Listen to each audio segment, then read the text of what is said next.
Question number 3 है उसके second part पे, सेकंड पार्ट के स्टेटमेंट को अब हम समझेंगे ध्यान से।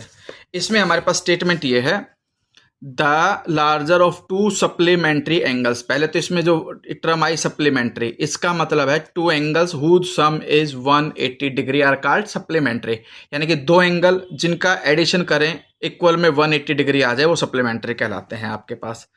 फिर आगे क्या कहते हैं कि the larger of to supplementary angles exceeds the smaller by 18, यानी कि जो लार्जर नंबर है उसमें से अगर मैं स्मॉलर नंबर को माइनस कर दूं तो डिफरेंस 18 का आ जाएगा। एक्सीड्स द स्मॉलर बाई 18 का मतलब यही है कि x minus y is equal to 18 if x is greater than y।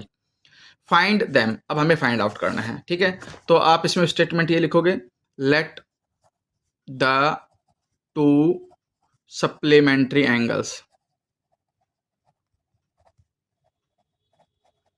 Are x and y where x is greater than, क्योंकि यहां भी हम क्या करते हैं x को y से ग्रेटर मान करके चलते हैं, क्योंकि x सीट्स बाई 18 है तो एक ग्रेटर होगा एक स्मॉलर होगा।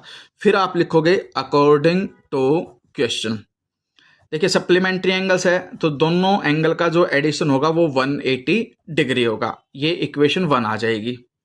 फिर larger number exceeds the smaller, तो माइनस करोगे स्मॉलर को बाई 18 तो इक्वल टू में 18, ये इक्वेशन 2 आ गई। अब हम सब्स्टिट्यूशन मेथड का यूज करेंगे।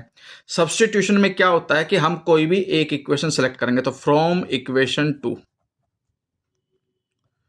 इक्वेशन 2 से हमने x की वैल्यू निकाल दी, x इज इक्वल टू 18 तो है ही इक्वल में, y माइनस है राइट साइड में जाएगा प्लस y हो जाएगा, और इसको हम इक्वेशन नंबर 3 मानेंगे।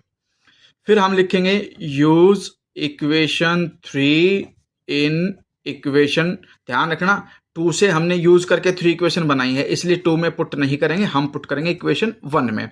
तो इन इक्वेशन 1 यहां पर क्या है x, लेकिन अब x की वैल्यू आ चुकी है 18 प्लस वाई, तो 18 प्लस वाई लिखेंगे, प्लस में y ऑलरेडी है तो वो प्लस वाई लिखेंगे, इक्वल टू में क्या है 180 डिग्री, ये लिखेंगे।